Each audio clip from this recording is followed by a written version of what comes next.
Hey, Pure Soul Premier members, how are you doing today? I hope everyone is doing great. I wanted to let you know that this is our first month of our spiritual focus topic. And this month, June 2021, we are going to talk about hope. Hope is something that arrives in our heart when we've been through a difficult experience. It's something that helps us get by. It's something that we bank on. It's something that we want to occur. Hope, though, I want to just make sure everybody is clear on this. Hope is not our destination. It is not. It is not the place that we are going to arrive at completion. Hope is a bridge that takes us from one point to the next point. So think about, for example, I live in Illinois, and if I want to go to Florida and I want to go to the beach, it's going to take me roughly 21 to 24 hours to get there. I obviously cannot go straight from Illinois and drive all the way to Florida without stopping, without taking a break, without taking a breath, without resting, without eating. So that means that I'm going to have intervals on the way to Florida where I'm going to kind of recoup. So at my first stop, I'll get gas, I'll get food, I'll use the restroom, I'll take maybe a little walk, I'll stretch my legs, and that might be 6 hours into the drive. So of course, I am looking at that next point of rest, that next point of accomplishment, and that would be at that first destination. Think of hope that way. Think of hope as a bridge, not a destination. Hope carries us on the journey from one spot to the next spot. Let me give you an example of that. When I was about 12 or 13 years ago, I had gotten laid off of my job. And I was a software engineer for about 21 years, and our jobs at that time were getting outsourced to India. And so I thought, oh, if I could just find a job, everything will be okay. So I got offered a job actually after an interview, and I went for the job, and they offered me the job, and I was waiting for my on board letter to come. And I called the company and I said, hey, what happened to my on board letter? I didn't get any of that information. And the company informed me that since they had offered me the position, they went into a hiring freeze, and they couldn't any longer offer me the job. And so they kind of reneged on it, and that broke me because I thought that I had found the job. I thought I found the job that I wanted. I thought I was going to have health insurance, and then I'd be able to support my family. And that was a very crushing day for me to realize that I didn't in fact get that job. About 2 days later, a friend of mine called me and said, oh my gosh, I have a friend that works in the industry and they are looking for somebody in their department. I can set you up for an interview. Oh my gosh, that was a new hope. And I was like, definitely get me involved in that. And so I actually ended up going for the interview, and they actually offered me the job. So I got a phone call, and this was about a 2-week period of time that I was revamping my resume for that specific position. It also gave me time to go find a new outfit for my interview, to brush up on some skills that I hadn't really looked at in a little while. And I was super busy for like 2 weeks, really focused on this new opportunity that was like right around the corner.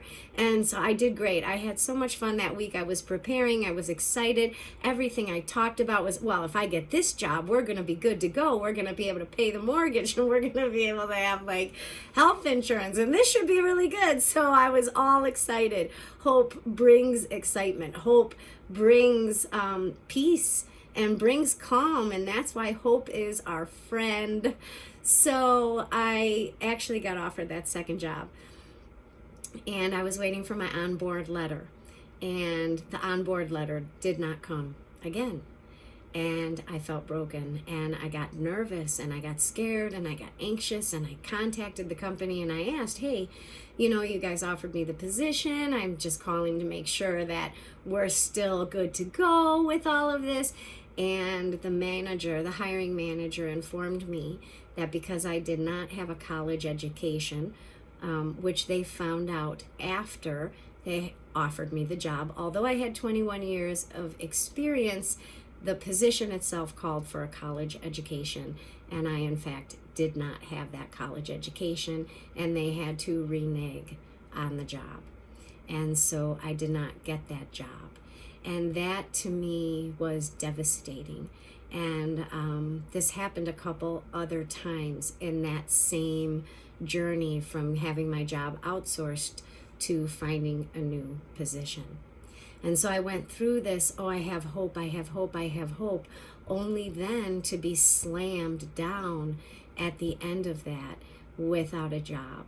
And I remember the last day before I got laid off, I was very upset, and I was on my way home, and I was kind of crying and reflecting and kind of feeling silly because at that time I had been offered 3 different jobs. One, the first job that I told you about, where they went on a hiring freeze and couldn't move forward with providing the position for me.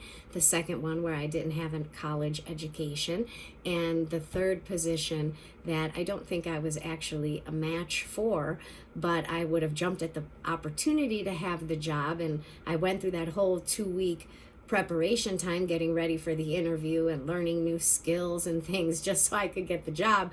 So all in all, I had about 6 weeks of preparation and hope and excitement and devastation and thinking I was going to get the job and then not getting it and feeling crushed. And this just kept happening. And then I was driving home from work on the day I got laid off.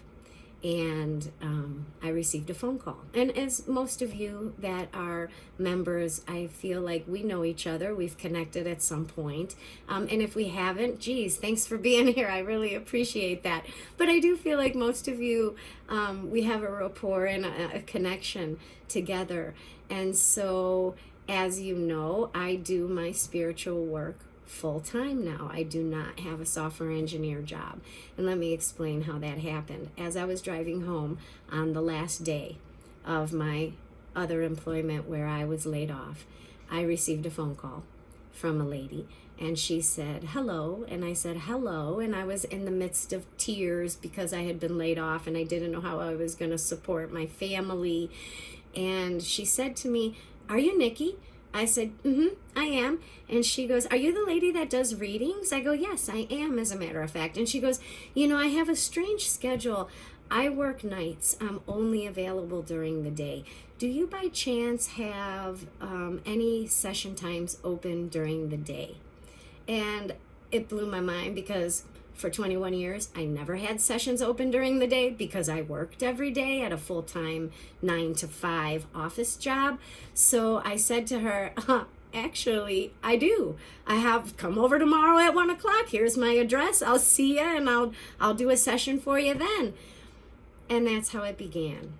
That's how my full-time career of being a spiritualist transitioned from being a weekend gig or an evening gig on the side into a fully providing career that allows me to support my family. And that's the point of this spiritual focus, is to recognize that hope is not our destination. It's just what motivates us. It's what carries us forward. It's what helps us get to the next rest stop so we can plan again, kind of like our trip from Illinois to Florida. If we drive, we have to stop, we have to rest, we have to reflect, we have to fill up on gas, we have to get some food, we have to have new direction. And that's what I want you guys to focus on this month. I want you to see where hope is your friend and where hope helps you get to the next stopping point. And when you recognize that hope is not a destination, it is simply a bridge that carries you to the next point, you are going to feel so much better, because then you don't look for the solution as much as you look for the bridge that will carry you to that end result, carry you to your final destination on that particular journey or topic. The reason that I think this is a really good topic for this month is because it helps us to avoid the letdown that happens when that bridge of hope has come to an end. It's difficult. It can be difficult for careers. It can be difficult when we're facing challenges like health or well-being or emotions. Our goal is to utilize hope as a bridge to carry us to the next point of reflection. So this month, I hope that you guys, no pun intended, for real. I hope that you guys are able to take a look at hope in a different way than maybe you have in the past. And yeah, that's it. That's what our spiritual focus topic is for this month. Thanks for joining, and thanks for being a Pure Soul Premier member. And always feel free to reach out to me via text message or email or on Facebook. I love connecting with you guys. I love hearing your comments and stories from your journey. So please feel free to share at any time. And I'll see you next month.